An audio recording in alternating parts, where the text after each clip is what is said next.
Day 1293 of the war. Donald Trump stated that he is ready to move to the second stage of pressure on Russia in the matter of sanctions, as well as announced a conversation with Putin and separately with European leaders. Of course, so far it is all words, but the basis of the American president goes exactly along the trajectory that we have hinted earlier. And from the real important America will create more than 100 BTRs for Ukraine and for its own account and not due to its partners. All this information appeared on the Pentagon website. Ukrainian forces continue to locally counterattack and counterattack in various directions. The Skelya regiment was able to take part of the village under control of Zarechne, although perhaps the settlement itself, the Ukrainian General Staff claims. DeepState reports about the advance of the defense forces at several more points. Ukrainian military analyst Konstantin Mashovets thereby notes the successes of Ukrainian armed forces toward the Dobropolye direction, where they managed to choke the Russian invasion. He carefully estimates that if things continue in the same spirit, Russia's troops could end up in the nicknames itself, but of course we won't go too far. 99% of the nicknames in this war have failed on either side. Margarita Simonyan decided to rejoice at us all, saying she had a terrible, serious condition and that a serious operation is underway. What could be said about it?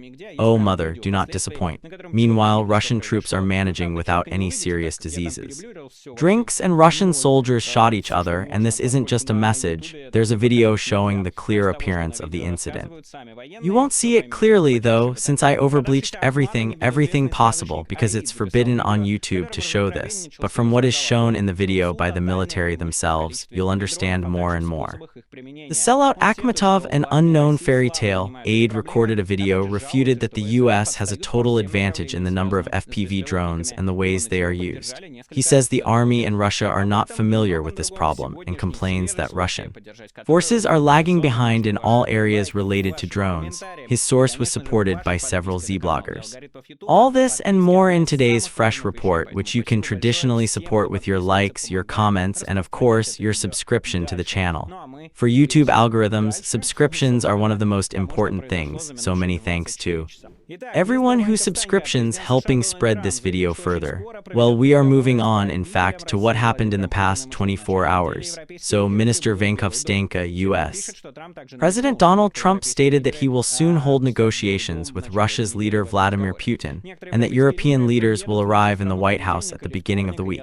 CNN writes that Trump also emphasized that some European leaders will visit the White House at the beginning of this week in this conversation. Some European leaders will come to our country on Monday or Monday. I think we'll resolve this issue. This is a direct quote from U.S. Finance Minister Scott Bessent. At the same time, he stated that the United States is ready to cooperate with European countries in order to impose additional sanctions to completely collapse the Russian economy. This is an honorable goal. Now, he said, we are in a competition between how long the Ukrainian army can last and how long the Russian economy can last. And if the US and the European Union can interfere, impose more sanctions, add tariffs on countries buying Russian oil, and the Russian economy will sit at the negotiation table. A bit earlier, a journalist asked Trump a different question. Are you ready to move on to the second stage of sanctions against Russia or to punish Putin? And Trump replied, I'm ready. As you can see, those are all kinds of strange statements because first, it's not some kind of established consistent position, but more of shortcomings and statements. What that means, no one knows, but basically, as we expected, Trump is returning to the pressure rhetoric of Russia. When we were discussing such a development, it was the right thing even after the Alaska meeting. No plan, no deep understanding, and he doesn't have much of a choice, for reasons I explained in a separate video. And since Putin is even starting to grumble, thinking he's done enough, the corridor for the American president's maneuver narrows down to a very limited choice of options, as in the Flanders House. Either way, the main question is whether we'll see a transition from words to actions. If not, Trump could simply fall out of the battle for international influence. Many international leaders are now watching him, either European partners or countries that are active. Even if Trump shows that he's not ready to do anything in this situation, he'll simply fall out of the battle for international influence. Meanwhile, more promising progress is being made by Bluetooth. Pentagon concluded a contract to produce and buy 65 MSFV armored personnels for Ukraine via the USI program, which is scheduled for U.S. procurement sites.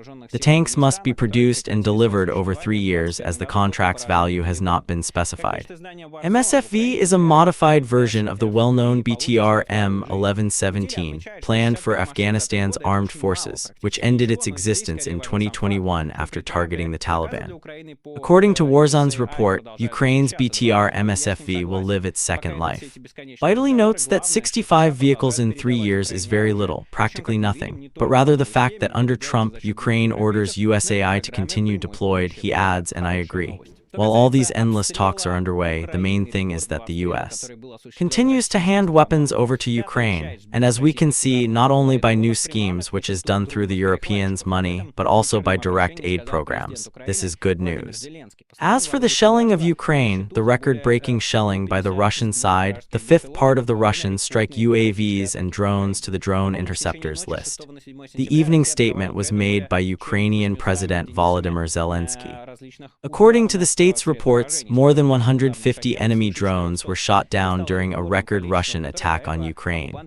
Recall the night of September 6-7, Russia struck Ukraine with more than 800 strike units, of which over 400 strike shots. This has become a record number of Ukrainian occupiers. There are results based on drone interceptors. Last night, more than 1,500 interceptors, said Vladimir Zelensky during an evening address.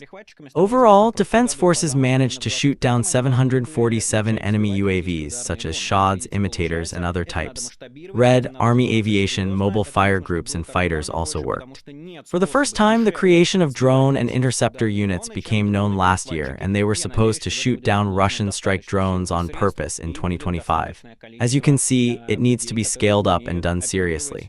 It needs to be as big as possible, because there is no cheaper way to shoot down Russian strike drones than with interceptor drones, and I hope this will require enough forces and resources and there will be a sufficient number of people who can be operators of these drone interceptors. At the same time, Russia's attacks are not ending. Russia carried out a new strike on Ukraine, and the Ministry of Energy of Ukraine reported that last night Russians hit a Ukrainian energy system. A facility was hit by a thermal generation facility in Kyiv region. Rescuers and energy companies are eliminating the consequences, according to local outlets. During the night, drone attacks observed highlights in Kyiv region. Ukrainian Telegram channel called GSH warns, get your Ecoflot out of the way. The fourth battle for light has officially begun. For me personally, it's still unclear why Russia is repeatedly starting a campaign against Ukraine's energy companies in early fall, not early winter. Apparently, this time they want to strengthen their offensive by building a house in the rear. In fact, in the previous 3 times, the plan was the same. It didn't work 3 times. They were predicted that it would work this time. I don't see much of that. However, it will, of course, be difficult. Let me remind you, strikes on power plants are a war crime. Moreover, the specific Russian tactic is not focused on the military at all, but to ruin the country's civil population in the hope that it would require own capitulation from the state leadership. Let me repeat again, this plan has never worked, and instead of urging capitulation, Ukrainian citizens, on the contrary, are even more angry at the Russian army, at Russia in general, supported the military and supported, in fact, the country's course to resist the Russian occupation fascist army. In general, indeed, the fourth battle has begun, and we will hope that it will also be won by Ukraine, and that over the past years Ukraine has developed in the matter of the protection of its own electric generation capabilities and, in fact, the imports of energy from neighboring states.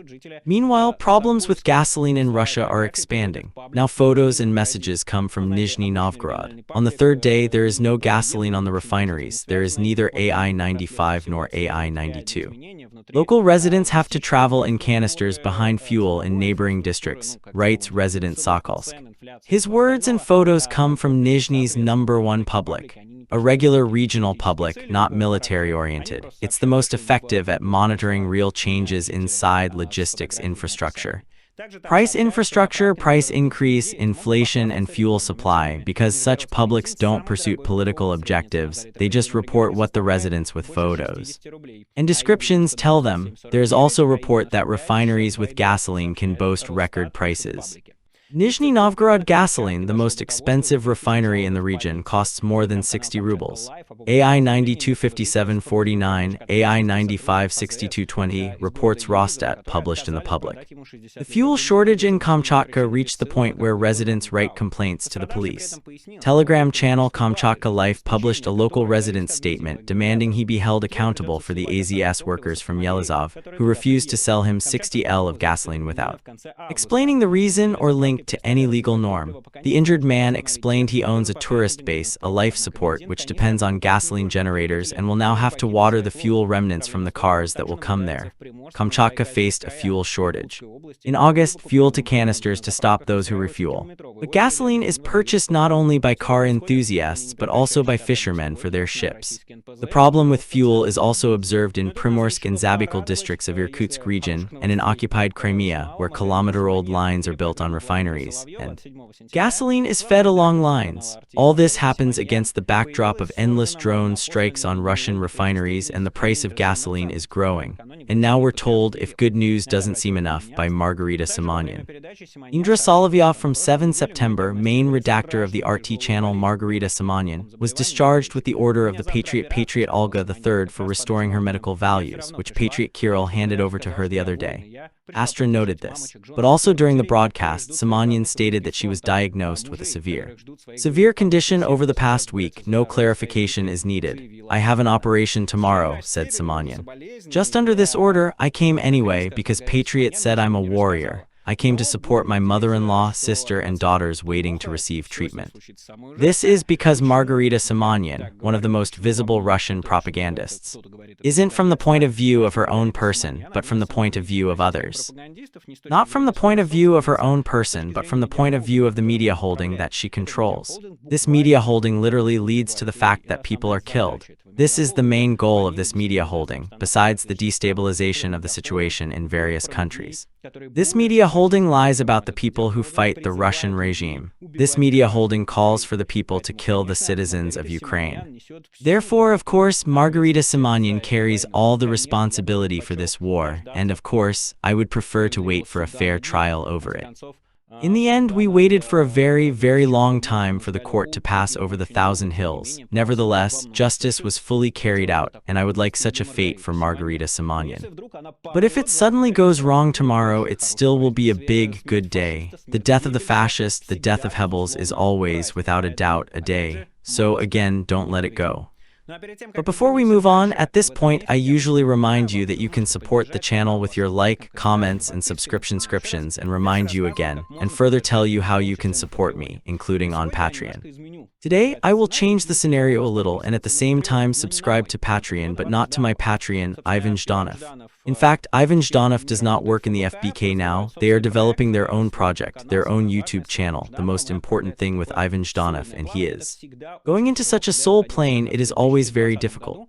When I left the company since 2020, I went nowhere. Well, that is, I did not have a backup plan or any options, and I threw the key. I had a very small channel then, 30,000 subscriptions. I did not release videos on YouTube. We did only streams with Alexander Plushkin. And I threw the key, said, firstly, I want all the people ready to work with me, post videos and so on, and secondly, here's my Patreon, subscribe if you're ready to support me, who thinks it's important, and immediately many people signed in the first few days. And then I saw that it was important to some, needed some, and what you see in front of me now, this channel, this video, all that we are doing together, the meeting for Ukrainian armed forces, the Russians stopping them from going into the Russian army, and so on, are all the consequences of those few days. Moreover, when maybe some of you still remember, I know several patterns that have been with me since that moment. I received this support, I saw that people believed in me, I saw that someone needed it, and instead of, let's say, looking for work or anything else, I began doing my YouTube channel. That's why I also urge you to support Ivan Zhdanov. He's my good friend and his positions are close to mine regarding the war in Ukraine and regarding Vladimir Putin, who he hates dearly. That's why I urge you to support Ivan Zhdanov. Subscribe to his Patreon. Here's his Patreon QR code. Moreover, we agreed that if he manages to get 150 patterns by the end of the week, including sponsorship on YouTube, this is also counting patterns, then we'll do a joint real-life stream and we'll be telling all sorts of stories. Because, for example, with Ivan we're going to a shooting ground. And training in shooting. We have a certain number of happy stories that I think you'll find interesting to listen to. In short, the links in the description, subscribe to Ivan Zhdanov's Patreon, and of course buy a VPN. Without it, there's nowhere. NVPN is a VPN that allows you to bypass blocks and with which you can easily use the internet. You can buy it by following the link in the description. By buying it, you support the release of videos on this channel. In Russia, buying and using VPNs is still forbidden. So buy one and we move on. A Ukrainian teenager taken to Russia told how he was lost in food and locked in a room for a week for pro-Ukrainian looks. Russia used similar methods against Ukrainian teenagers removed from annexed regions or kidnapped from annexed regions, similar to those used in places of imprisonment, according to Vladislav Rudenko, taken rapport from Kherson in 2022. He is now 19 and at the time of the described events he was 16. As he said in an interview with the American channel ONBC for pro-Ukrainian looks, he was deprived of food and isolated from other children for a week. The pressure targeted other children too, Rudenko said. Rudenko was alone at home. In October 2022, Russian troops in Balaklava came armed with machine guns to their home. Rudenko was given half an hour to pick him up. In mid-October, Russia announced an evacuation from Kherson, which controlled part of 2022. On the night of November 10, it evacuated its troops from Dnipro on the right side in several hours. Mate 38-year-old Tatiana Rudenko reported that at the time of her son's kidnapping, she was at the Russian command post when she was told that her 53-year-old mother, Tamar Rudenko, had died during the shelling. According to Tatiana, the command post said she had told the army that her mother had killed Ukraine. Rudenko called his mother only after she had sent him to Dnipro on the right bank of the river Orshki. The young man reported that he had been taken to Crimea, where he is going to rest. Rudenko was in 2 camps in Crimea, after which he was sent to a naval academy in occupied Kherson region, said the young man. In the camps, according to the young man, they tried to break him in all possible ways. He was deprived of food, said the young man. Once, according to Rudenko, he removed the Russian flag and hanged a bottom vest on his place. For that, Rudenko and others were sent to a room where he spent a week alone. He was fed twice a day and did not allow to talk to anyone. Rudenko also told about a case with one of the girls taken from Ukraine by girls. The camp's security chief tore and crushed her t-shirt because the flag of Ukraine was showed on it, said Rudenko. Over time, the young woman managed to send a message to her mother, and she found out that her son is kept in a camp on the Chernomorsky coast in the occupied parts of the Kherson region. After a few months, Tatiana and 6 other Ukrainians who had taken and kidnapped the children went there.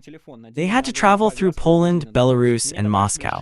On the day of the trip, the publication is unclear where, but it is likely about the control of Russia and parts of the Kherson region. The woman was subjected to tough conditions.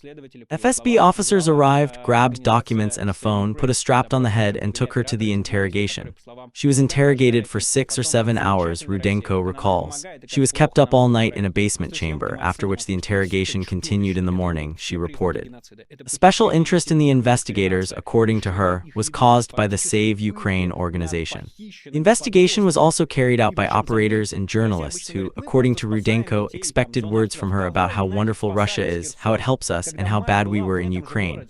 After the shooting, mother and son let us go. All this is monstrous. It has all the signs of the genocide. It is the kidnapping of children there. Indoctrination, the deprivation of their food, that is, in fact, torture for the kidnapped teenagers. And note, Russia usually says, we are just saving children from the shelling zone. Who the hell did they save from Kherson when the mother was in the same city? They just came in the middle of the day. And they kidnapped a teenage girl. She's not an orphan. No one this city, Ukraine, I don't know, hasn't bombed. On the contrary, Russians were running from this city, grabbing children and young people. What is this? These are genocide signs, exactly for what Vladimir Putin announced the international search for. After the invasion of Ukraine, Russian authorities created a system to transport children from occupied territories for kidnapping. The Laboratory of Humanitarian Researchers at the Yelets University managed to establish that since February 2022, February 2023, in the camps in Russian-occupied Crimea, there were no less than 6,000 of these children taken and kidnapped from. Ukraine, more than 2,400 Ukrainian children were taken to Belarus, the report says in another investigation group. These are literally thousands of children being kidnapped, thousands of them, and not under shelling, but under these circumstances. Blessed Russia, merciful Putin, blah blah blah. Man, why are you upset that children were saved from a bloody hooliganism? These are the stories. Imagine that while you're at work or in the command unit of a company that has occupied your army, you are kidnapped and taken somewhere very, very difficult to get into. Living without food and effectively left alone. Remember, if you want that for your children, there's nothing wrong with a good Russian army and how they actually don't harm anyone. Let's move on to the front line and what's going on there.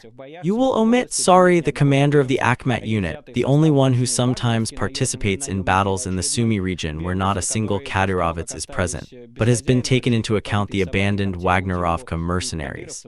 And another biotrash that after independence came like broken dogs to smoke Aludinov and Kadyrovets, who he considered his enemies. So, one of the main media outlets in this entire campaign recorded a video detailing Russia's total lag in terms of drones, both air and ground. According to it, Ukraine has a strong advantage in these categories of weapons. An interesting video because usually this character complains and claims nonsense. Here, apparently, because his unit and the Russian army as a whole managed to achieve practically nothing in Sumy region over. The past few months, he decided to share how the situation is on the battlefield. He allocated the most interesting segments for you.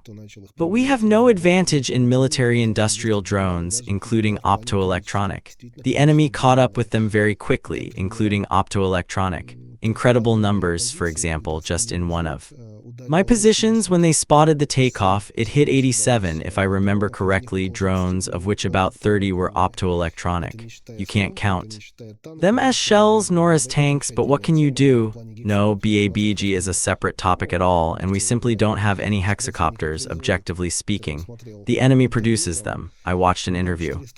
They're 1.4 million hexacopters per month, I think, the developer stated. They produce, but you can imagine how far ahead they are in terms of hexacopters. For now, it's such a terror incognito for us. In other words, we haven't even started using it. We use it like vampires due to the enemy.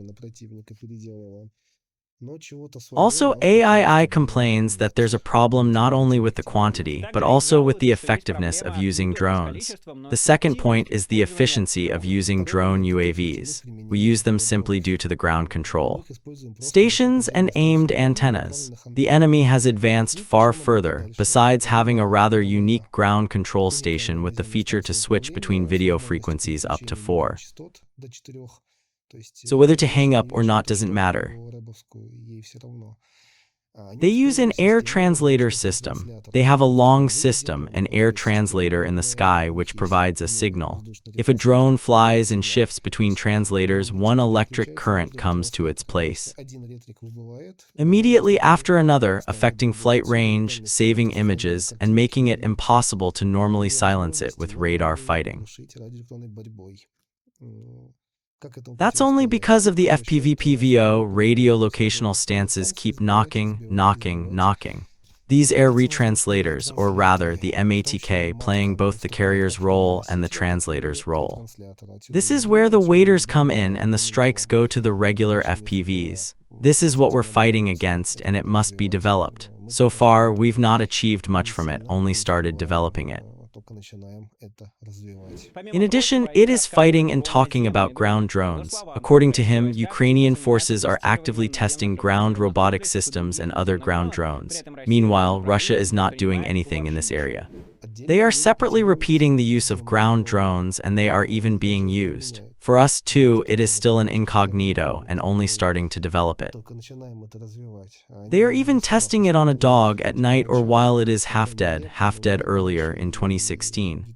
The drops from Mavics looked half dead when they attacked the KH-Mamam base in Syria when they were 6 years old, and we don't have what we have, so the exact advantage of having an enemy air defense on the battlefield exists. In general, as you can see, beyond the mentioned Rubicon, even within the the unit's highly secured system, there are problems in the FPV drone sector. Ado's words are confirmed by Z-channel Vladimir Grubnik, who comments on the video as follows: "I'll support my brother Ado," he writes. "In every word, everything is just as it is. Everything he said is just a confirmation of the objective reality has been going on for a long time. Everyone deep in the topic knows this and is trying to change something even in their responsibility zones. But it works only locally. You need systematic decisions. So far, the course for the routinization of war from the Pistra is huge. We don't have to wait for any changes. AID has very precisely reflected the current race for technology. To simply remain in place, we have to run. What happens to those who are told, stay calm, do run away, everything's under control? I think all thinking people will understand anyway. Ours won't come. All ours, this is us," he ends. The Izit military corps Romanov admits to them, adds the following: "According to the AID, the leadership of the Ministry of Defense, officials, and the PMI, there's no problem and the army has everything. Meanwhile, we have no air translators being supplied, they don't supply. There are systematic ones in specific units for their own sake. There is no such wide range of FPVs yet. Of the supplied systems, there is a limited list that allows the enemy to adjust and produce systematic counterattacks. There are no own hexacopters. The ones trying to supply fly only for official shows. They don't exist in the real situation. The price of the army's thesis, everything is the same as the soldiers' lives," writes Roman. Journalist: "Ukrainian forces cleared the enemy settlement Volodymyrivka in Donetsk region and threw it near 3 villages, Ryazan, Zolotoy Kolodia, and Novatoretsk," reports DeepState. Ukraine's general staff reported that the village of Zarechne has been liberated by the 425th Separate Assault Regiment of Skelya. They are providing flag picking in one of the buildings, but in my view, it is not full confirmation that the village has been liberated, but at least the Ukrainian armed forces are present and controlling some of the territory. Glavkom Ukraine Alexander Sivsky shared his perception of August's results.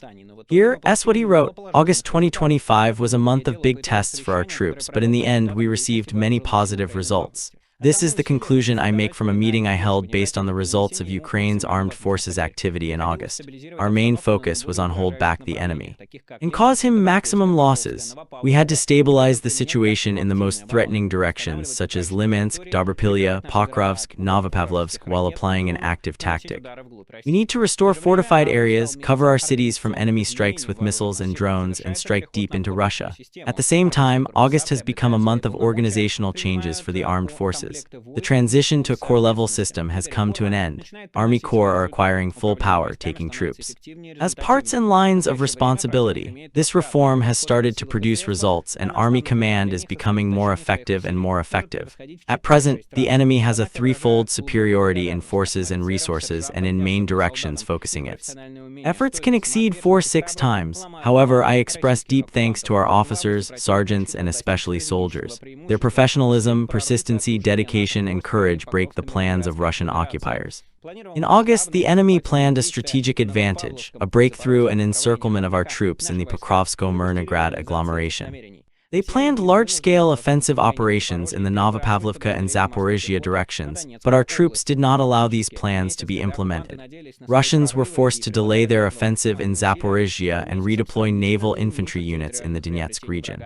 In fact, the month when occupiers hoped for breakthroughs and made the maximum effort for it has become the least territorial gains of the enemy in recent months. So, if we take the Dobropolye direction, where the enemy has created an offensive grouping, then here the Russians have captured 13.5 square kilometers but lost 25.5. In the Pokrovsk direction, they have gained 5 square kilometers, while our troops have restored control to 26. Defense forces have not allowed territory losses on Goryapolsk and in the Dniprovsk directions, and in the north of Slobozhansk, they have also retreated 4 square kilometers. The enemy uses a skid move tactic, using small infantry groups, trying to infiltrate settlements by using intermediate positions and avoiding combat clashes. Meanwhile, Ukrainian defense forces have achieved their own gains. During August, control over 58 square kilometers of territory was restored and a number of settlements was liberated.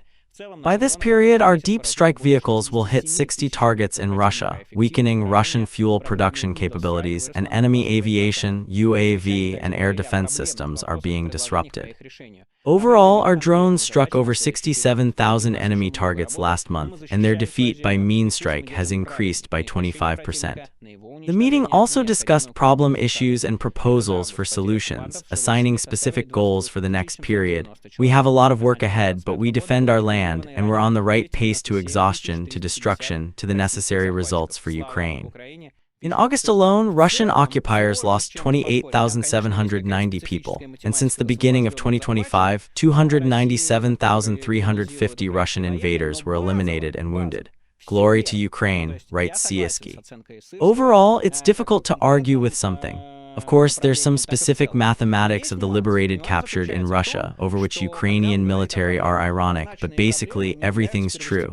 I agree with Skelya. Assessment both in specific directions and overall, but there's a nuance. The nuance is that when he talks about problems, the problems marked are not the primary ones. The primary problems in the Ukrainian army are desertion problems. Well, that is, the number of deserters, which is almost half of the supply as part of mobilization, is a massive problem.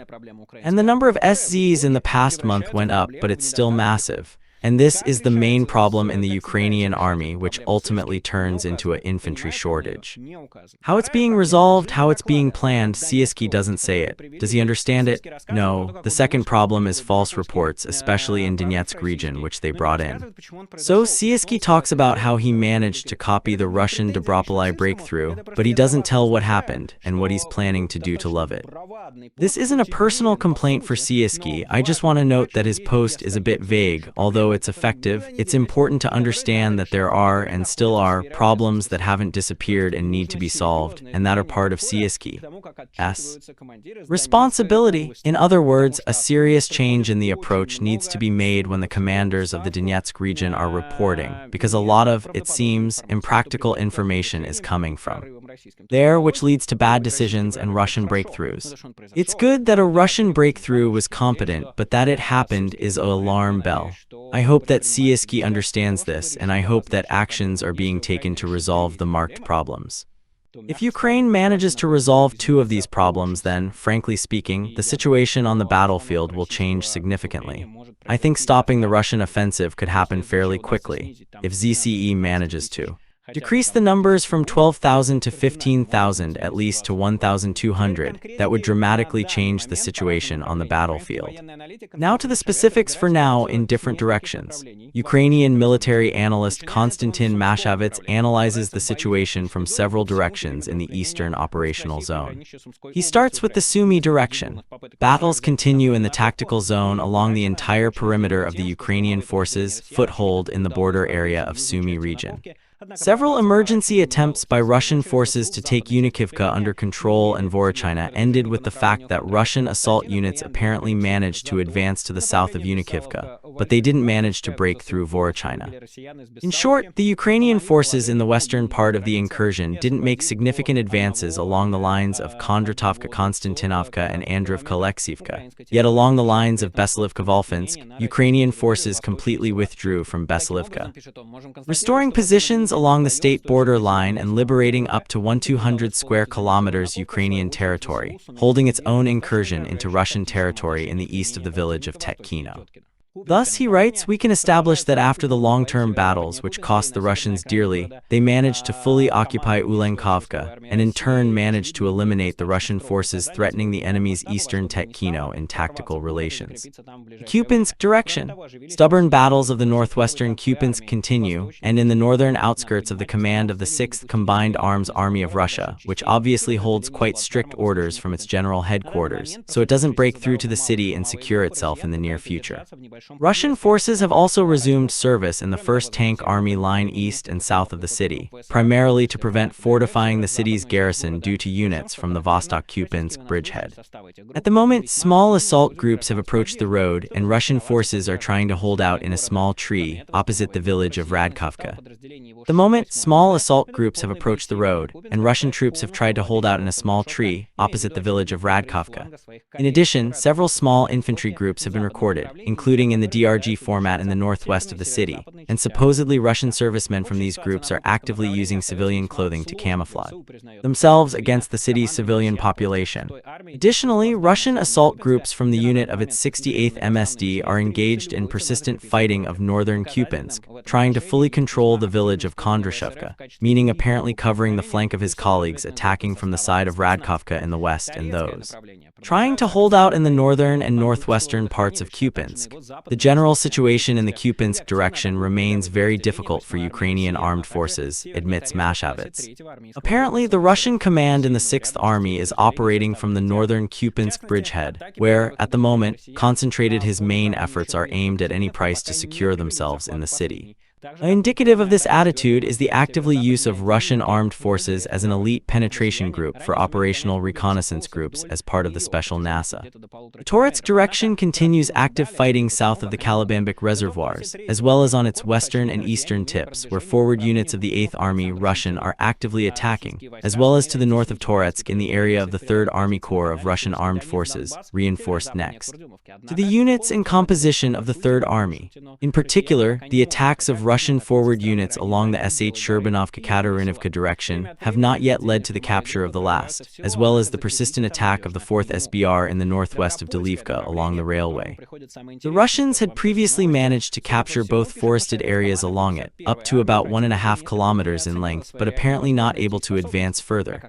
In the area of the 3rd Army Corps, the Russians apparently advanced toward Kurdyumovka-Alexandra-Shaltino. Russian troops have managed to push Ukrainian units away from their front positions on the channel Seversky Donetsk-Donbas, northwest of Kurdyumovka.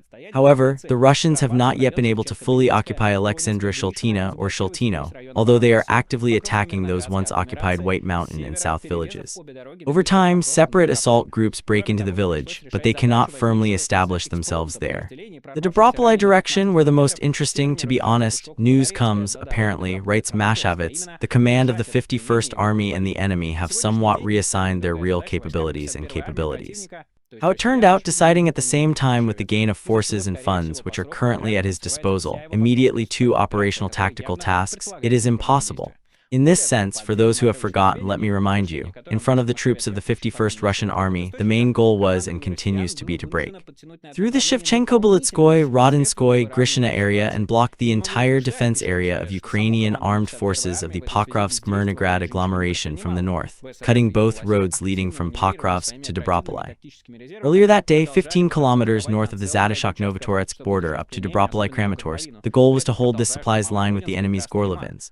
Today, the enemy's 51st Army, that is, the Russians, are clearly unsuccessful, Mashovets writes, which is likely the reason why, according to terms and graphs, all of its Pokrovsk offensive is being disrupted, which clearly involves simultaneous actions. Moreover, according to separate pieces of information, Mashovets writes, confirmation of which I haven't found it yet in open sources, the Russians' command was forced to pull additional forces from this direction. I can't claim, Mashovets writes, that the command of the 51st Army itself did nothing in this regard or took nothing into account.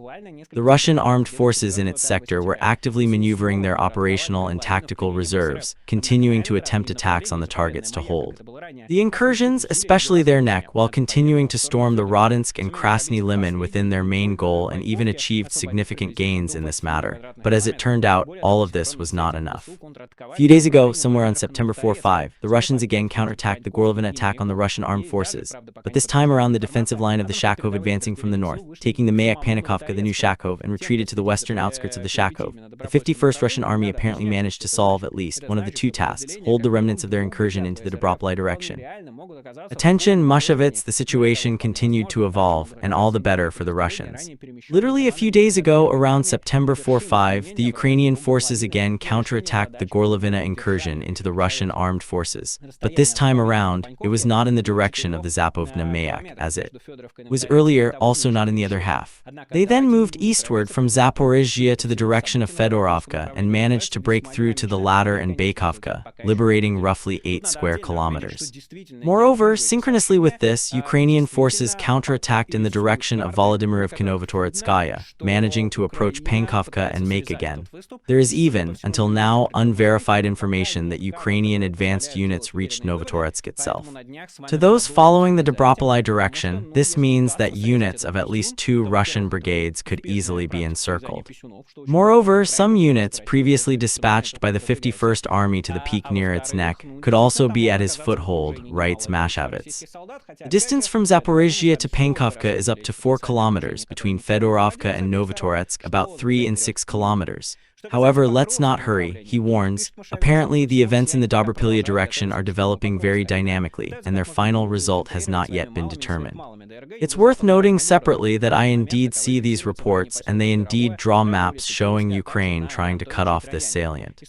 And apparently, it has certain successes, but so far there have been no personnel who can give confident results, so we'll keep monitoring this for a while, because if this salient manages, it will be, first of all, a successful cutoff practice, which is very important for Ukraine, because Russia is moving forward with these salient units only. Second, many Russian soldiers could indeed be surrounded there, though again, during this war we've seen so many potential encirclements that didn't do any good from either side, so we advance too quickly. In the direction of Pokrovsk, Mashovets writes, apparently the Russians are still preparing to storm Pokrovsk, i.e., trying to infiltrate the southwestern areas of the city as deeply as possible.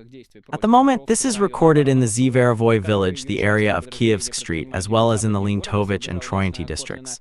The story is the same as in Kupiansk, hidden infiltration into the spread, fortification, then pulling up and accumulating reinforcements. At the moment, Ukrainian forces have managed to block a significant accumulation of Russians in the specified areas, but those already infiltrated are present there. Russian troops are destroying, but to the change of the destroyed, new ones appear again.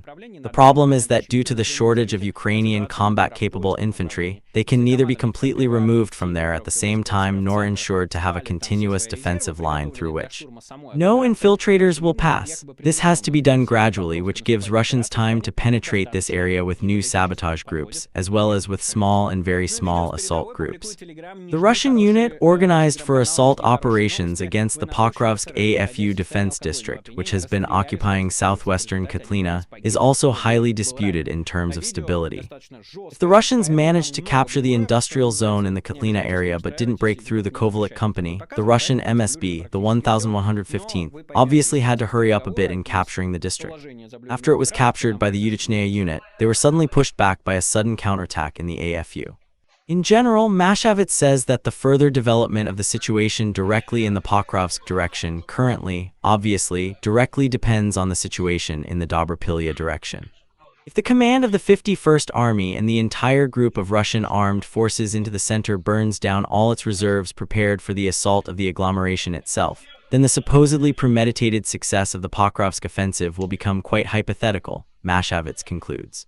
Videos from the front published Telegram, don't expect good channels, don't expect good news, but Russian soldiers being intoxicated shot their servicemen. As a result, one soldier was killed, another was injured. The video is quite tough, so there are a lot of blurred images, as they call it. Don't get offended, don't get upset. YouTube doesn't prohibit showing you such images, so almost everything is blurred there. But you'll understand what happened in the context of the conversation and the situation of the blurred square. On the whole, you can only boast about yourself, about everyone, including Russian soldiers who killed fascists. And occupiers, or rather someone killed, someone was wounded, I mean, each other, and about those who sell alcohol and delicates in Russian troops, and about commanders who don't keep an eye on this. In short, you can boast about yourself, you're doing well. Always the same, keep the same spirit.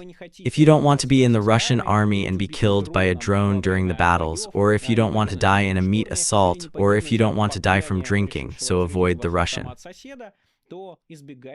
army, don't get there, and if you've already been there, desert from there. For example, go to the forest. The organization will help you with this. It has helped hundreds of Russian deserters.